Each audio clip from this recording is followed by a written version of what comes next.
পানি বাড়ার সাথে সাথে যমুনার ভয়াবহ ভাঙনে পাবনার বেড়া উপজেলার 5 গ্রামের নদী গর্ভে বিলীন হয়েছে বিস্তীর্ণ ফসলের মাঠ, কাঁচা রাস্তা ও বসতভিটা। হুমকিতে পড়েছে পল্লী বিদ্যুতের একটি 33,000 ভোল্টের সাবস্টেশন ও ঘরবাড়ি সহ অনেক অবকাঠামো। রাতুল ইসলাম সুমনের ক্যামেরায় উৎপল মির্জার রিপোর্ট। পাবনার বেড়া উপজেলার মূল ভূখণ্ড থেকে বিচ্ছিন্ন নদী বেষ্টিত চর কল্যাণপুর যমুনার ভাঙনে বিলীন হয়ে গেছে এই এলাকার বিস্তীর্ণ ফসলি জমি। হুমকিতে পড়েছে 33,000 ভোল্টের একটি বৈদ্যুতিক সাব স্টেশন।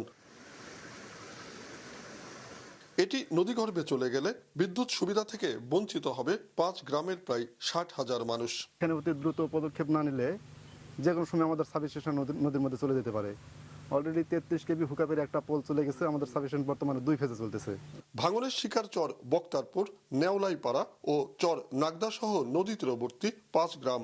গত কয়েক বছরের ধারাবাহিক ভাঙনে এরই মধ্যে নদীগর্ভে বিলীন হয়ে গেছে শত শত বিঘা ফসলি জমি ও অনেক বসত বাড়ি। সর্বস্ব হারিয়ে নিঃস্ব হয়ে গেছেন অনেকেই।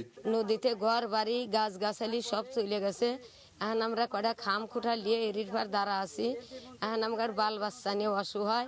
গত রাত 1টার সময় ভাঙনে লাগছিল, ঘর বাড়ি সরাহারের পর নেই যে সব খুঁটি মুটি এখানে পড়ে রয়েছে, ঘর বাড়ি জায়গায় জায়গায় পড়ে রয়েছে।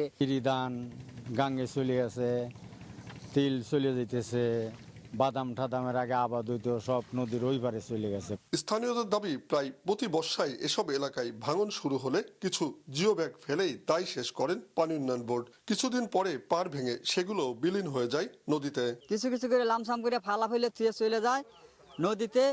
বাড়িঘর ভাঙ্গিয়া খান খান করে দেয়। এ ভাই অনেক অল্প কয়েকদিন থাকবো ভাই, যেভাবে ভাঙতেছে ভাই এভাবে থাকবো না ভাই, অনেক দিকে অল্প কিছুদিন বেঁধে ভাঙে যাবো ভাই। পানি উন্নয়ন বোর্ডের নির্বাহী প্রকৌশলীর দাবি, ভাঙন কবলিত চরগুলোতে জেলা প্রশাসন, টাস্ক ফোর্স ও জনপ্রতিনিধিদের সমন্বয় অস্থায়ী প্রতিরক্ষামূলক কাজ চলমান আছে। আমরা ওই ভাঙন কবলিত এগুলি আবার নিজের সরজীবনে আমরা পরিদর্শন করে সেসব জায়গাতেগুলো আমরা অস্থায়ী প্রতিরক্ষামূলক কাজ ডিক্লারেশন করে ইমার্জেন্সি ঘোষণা করে ওই সব জায়গাগুলোকে আমরা কাজ করে যাচ্ছি। এখন যেভাবে কাজ করে তাদেরকে বর্ষাকালীন সময় তাদের যে নষ্ট হয়ে যাবে একটা জিনিস, সেটাকে রক্ষা করতেছি। এর পরবর্তীতে শুষ্ক মৌসুমে এটা আমরা পার্মানেন্ট ওয়ার্ক করার ক্ষেত্রে আমরা পদক্ষেপ নেব। ভাঙন রোধে দ্রুত স্থায়ী প্রতিরক্ষামূলক ব্যবস্থা গ্রহণের দাবি চরবাসীদের। উৎপল মির্জা, মাছরাঙা সংবাদ, পাবনা।